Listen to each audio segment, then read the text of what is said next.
Hello everyone. Welcome to iExamB. Students, my name is Anshul Malik and I'm currently working as government officer in Central Secretariat Services. और बात करें तो मैंने भी SSC CGL का exam 2013 में clear किया था।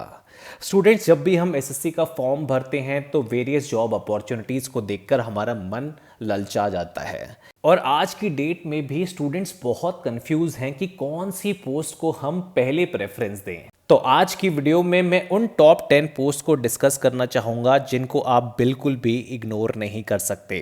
स्टूडेंट्स, अगर आपके मन में कोई भी सवाल हो, डाउट हो तो कमेंट बॉक्स में मुझे पर्सनली लिखें। मैं यहाँ पर काम कर चुका हूँ, मुझे बहुत सारी पोस्ट के बारे में अंदाज़ा है। मेरे friend circle income tax various other department में काम कर रहे हैं, तो हम पर्सनली हर एक की लाइफ कैसे होती है उस सीरीज़ को भी कंटिन्यू करेंगे। पर आप लोगों का सपोर्ट हमें चाहिए, तो कमेंट करें, इस वीडियो को लाइक करें, शेयर करें एंड सब्सक्राइब करें।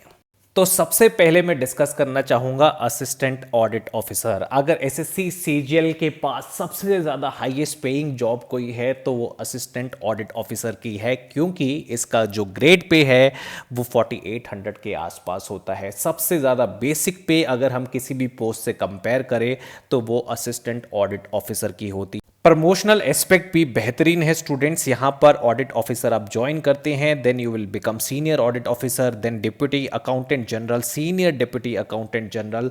तो प्रमोशनल्स बहुत अच्छी हैं। आपको ऑडिट करना होता है various government and public organisation का।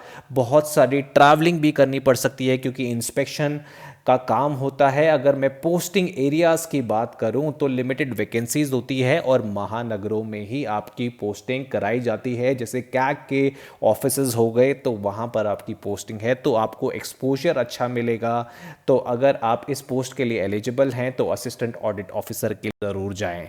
बहुत सारे स्टूडेंट्स मुझसे पूछते हैं कि सर इनकम टैक्स इंस्पेक्टर को पहले भरूं, एग्जामिनर को पहले भरूं या कस्टम एंड सेंट्रल एक्साइज को पहले भरूं। तो मैं आपको बताना चाहूँगा, अगर आपको कोस्टल एरिया पे काम करने से कोई भी प्रॉब्लम नहीं है तो सबसे ज़्यादा प्रेफरेंस आप एग्जामिनर को दें।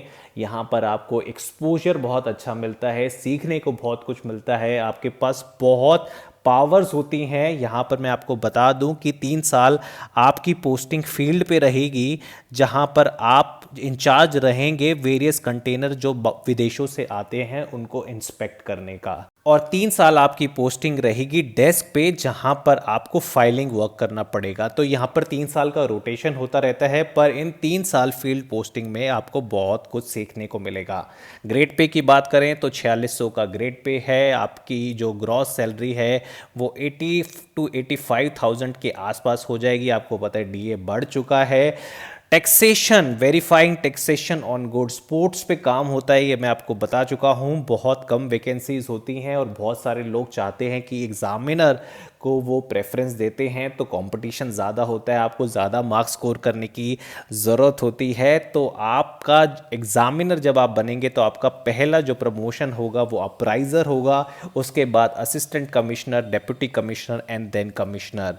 ठीक है स्टूडेंट्स, और आपका जो फर्स्ट प्रमोशन है वो भी बहुत जल्दी हो जाता है। नॉर्मली अगर डिपार्टमेंट में वैकेंसी है तो 3-4 साल के बाद आपको प्रमोशन देखने को मिलेगा। मैं ज़रूर कहूँगा कि अगर आपको कोस्टल एरिया से कोई प्रॉब्लम नहीं है तो इनकम टैक्स इंस्पेक्टर भरने से पहले आप एग्जामिनर की जॉब को चुन सकते हैं। उसी तरीके से हम इंस्पेक्टर की बात करते हैं। नाम में ही बहुत सारे लोग डर जाते हैं कि वाह यार, इनकम टैक्स इंस्पेक्टर की तरह काम कर रहे हो, बहुत अच्छी जॉब है। ग्रेड पे 4600 का है, जहां पर सैलरी में आप लोगों को बता ही चुका हूं 75 to 80,000 आपकी बन जाती है। तो assessing, verifying, processing IT returns, I think सबको इसके बारे में मालूम है इसकी जॉब क्या होती है। फील्ड में आप चले गए तो रेड पे काम करेंगे, ऑफिस में है तो असेस करेंगे, आईटी रिटर्न्स को प्रोसेस करेंगे।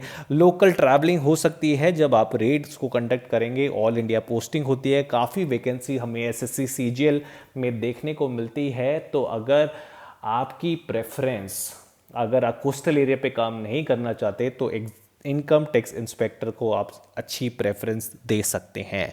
ठीक है, इनकम टैक्स ऑफिसर बनते हैं इंस्पेक्टर के बाद, then assistant commissioner, deputy commissioner, commissioner. थोड़ा सा प्रमोशन स्लो है अगर एग्जामिनर से कंपेयर करें। आपका जो फर्स्ट प्रमोशन है नॉर्मली 7 से 8 साल की सर्विस के बाद होता है, तो ये आप बात ध्यान में रखें हैं। उसके बाद MEA assistant in ministry of external affairs. देखो, अगर फॉरेन पोस्टिंग का चार्म है तो किसी की ये फर्स्ट प्रेफरेंस भी हो सकती है, लेकिन फॉरेन पोस्टिंग कुछ सालों की होती है, आपका फैमिली लाइफ भी डिस्टर्ब हो सकता है क्योंकि बच्चों का एडमिशन कराना होगा आगे जाके, तो ये सारी चीज़ें भी हम फैक्टर में रखेंगे। ग्रेड पे 4600 ही है, पर जब आप फॉरेन ट्रैवल करेंगे तो फॉरेन अलाउंसेस आपको ज़रूर मिलते हैं। एडमिनिस्ट्रेशन वर्क ही होता है आपके पास, टाइपिंग का, रिपोर्टिंग का, ईमेलिंग का, कॉलिंग का, अपडेटिंग इवेंट्स, कोई मीटिंग हुई तो मेंटेनिंग द फाइल्स, बस इस तरीके के काम ही होते हैं। फाइलिंग वर्क ही होता है। इसकी पोस्टिंग दिल्ली में ही होती है। फॉरेन पोस्टिंग के चांसेस मिलते हैं, पर कौन से ग्रुप में फॉरेन पोस्टिंग मिलेगी ऐसा नहीं है कि आप पहले दिन ही USA में पोस्ट हो जाएंगे। आपको कंट्री का सिलेक्शन ऑफिस द्वारा करना पड़ेगा।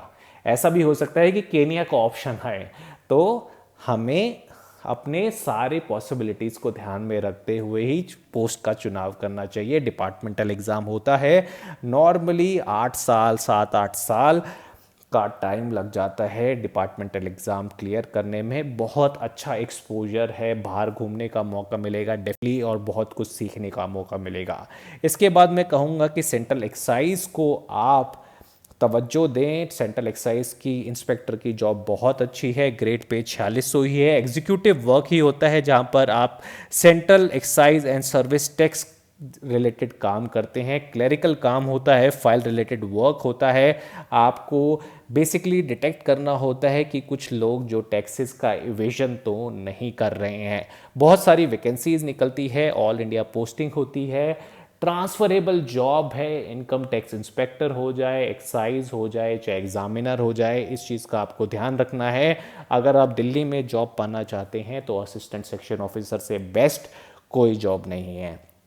यहाँ पर एम्प्लॉय सुप्रिटेंडेंट तक पहुँच जाता है। देखो, आप यहाँ पर इंस्पेक्टर की तरह ज्वाइन करते हो, then you will be promoted at superintendent, assistant commissioner, deputy commissioner and commissioner. अभी थोड़ा डिपार्टमेंटल एग्जाम स्लो चल रहे हैं, 7 से 8 साल का टाइम लग जाता है एक्साइज में प्रमोशन पाने पे। प्रिवेंटिव ऑफिसर का काम भी बहुत अच्छा है स्टूडेंट्स। यहाँ पर प्रिवेंटिव ऑफिसर का काम क्या होता है? स्मगलिंग को रोकना, राइट। अगर आप फील्ड जॉब कर रहे हैं तो स्मगलिंग को रोकना ही आपका काम होता है। नॉर्मली पोर्ट्स एंड एयरपोर्ट्स पे आपकी पोस्टिंग की जाती है। अगर यहाँ पर आपको काम करने से कोई दिक्कत नहीं है तो बहुत ही पावरफुल जॉब है प्रिवेंटिव ऑफिसर की। फील्ड में रहेंगे तो स्मगलिंग रोकेंगे, अगर ऑफिस वर्क करेंगे तो क्लरिकल और फाइल वर्क ही होगा। You have to assess custom duty on goods, ठीक है। अरेस्ट करना, सीज करना, डिटेन करना, ये तरीके के काम होते हैं। ऑल इंडिया पोस्टिंग होती है जहाँ पर पोर्ट्स एंड एयरपोर्ट्स हैं। आप जब प्रमोट होंगे तो पहला प्रमोशन आपका सुपरिटेंडेंट होगा, then assistant commissioner, deputy commissioner and commissioner, तो आपको ध्यान रखना है। इसके बाद असिस्टेंट एनफोर्समेंट ऑफिसर, मैं पावरफुल जॉब बता रहा हूँ आपको। यहाँ पर आपको मनी लॉन्ड्रिंग और फॉर्जरी को प्रिवेंट करना है। जितनी भी पावरफुल जॉब हैं SSC CGL में स्टूडेंट्स, ये वही 10 जॉब हैं जो हर एक स्टूडेंट्स को भरनी चाहिए। तो ग्रेड पे यहाँ पर 4600 में इन हैंड सैलरी आपको बता चुका हूँ। एनफोर्समेंट डायरेक्टरेट की जितने भी ऑफिस है वहाँ पर पोस्टिंग होती है जो 21 सिटीज़ में हैं।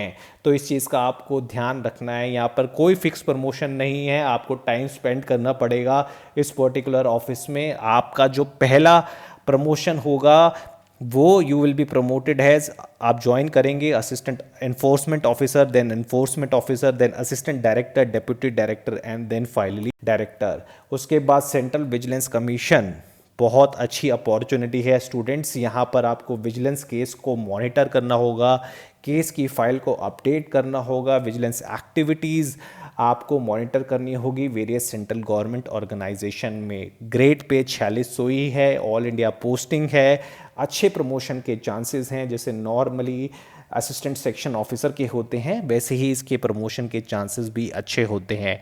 तो यहाँ पर आप sectional officer, under secretary, deputy secretary, actor की पोस्ट तक पहुँच जाते हैं।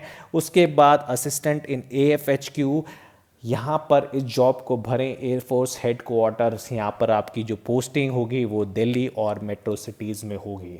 उसी तरीके से ग्रेड पे आपका 4600 है। क्लरिकल वर्क है, आपको ट्रैक रखना पड़ेगा ऑन गोइंग केसेस के। असिस्टेंट रिलेटेड काम है, you have to assist your boss, ठीक है। तो assistant in AHQ is a good job. Then assistant in ministry of railways, यहाँ पर भी क्लरिकल वर्क है, आपको डिस्काउंट मिलेगा रेलवे पासेस पे, you can travel anywhere in India. Salary की बात करें तो 4600 ग्रेड पे वही 75 से 80 हज़ार रुपये ग्रॉस सैलरी। प्रमोशन की बात करें तो section officer, under secretary, deputy secretary and director तक प्रमोशन होता है। क्लरिकल एग्जाम क्लियर करना पड़ता है। यही कुछ जॉब्स थी जो मैं आपको बताना चाहता था। अगर आपको वीडियो पसंद आया हो तो मैं इसका पार्ट 2 भी लेकर आऊँगा। Thank you students and thanks for watching I exam B.